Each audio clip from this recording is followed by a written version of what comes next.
हर हर महादेव साथियों। क्रोध व्यक्ति के विवेक को हर लेता है। क्रोध में लिया गया फैसला हमेशा नुकसानदायक ही साबित होता है। आइए आज हम आपको महात्मा बुद्ध की क्रोध से संबंधित एक प्रेरणादायक कहानी सुनाते हैं। एक दिन गौतम बुद्ध अपने शिष्यों के साथ एकदम शांत बैठे हुए थे। उन्हें इस प्रकार बैठे हुए देख शिष्य चिंतित हुए कि कहीं वह अस्वस्थ तो नहीं है। एक शिष्य ने उनसे पूछा कि आज वह मौन क्यों बैठे हैं? क्या शिष्यों से कोई गलती हो गई है?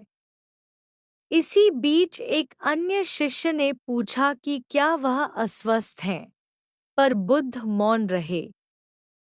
तभी कुछ दूर खड़ा व्यक्ति जोर से चिल्लाया, आज मुझे सभा में बैठने की अनुमति क्यों नहीं दी गई है?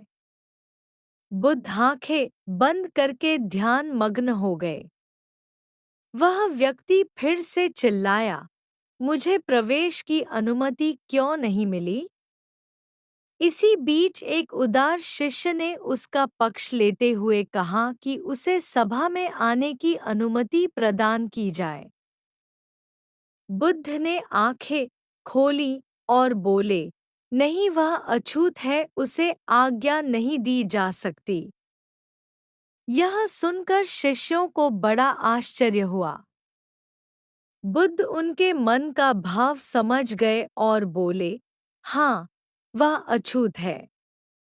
इस पर कई शिष्य बोले, हमारे आश्रम में जात पात का कोई भेद ही नहीं, फिर वह अछूत कैसे हो गया? तब बुद्ध ने समझाया, आज वह क्रोधित होकर आया है। क्रोध से जीवन की एकाग्रता भंग होती है।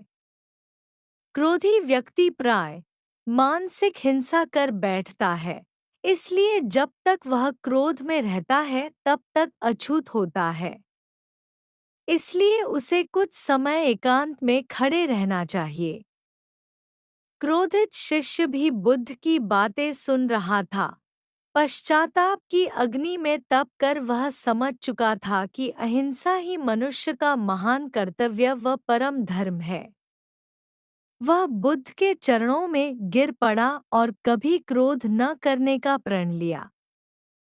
कहानी से यह सीख मिलती है कि क्रोध के कारण व्यक्ति अनर्थ कर बैठता है और पश्चाताप उसे बाद में होता है, जिसका कोई लाभ नहीं मिलता। इसलिए हमें क्रोध नहीं करना चाहिए।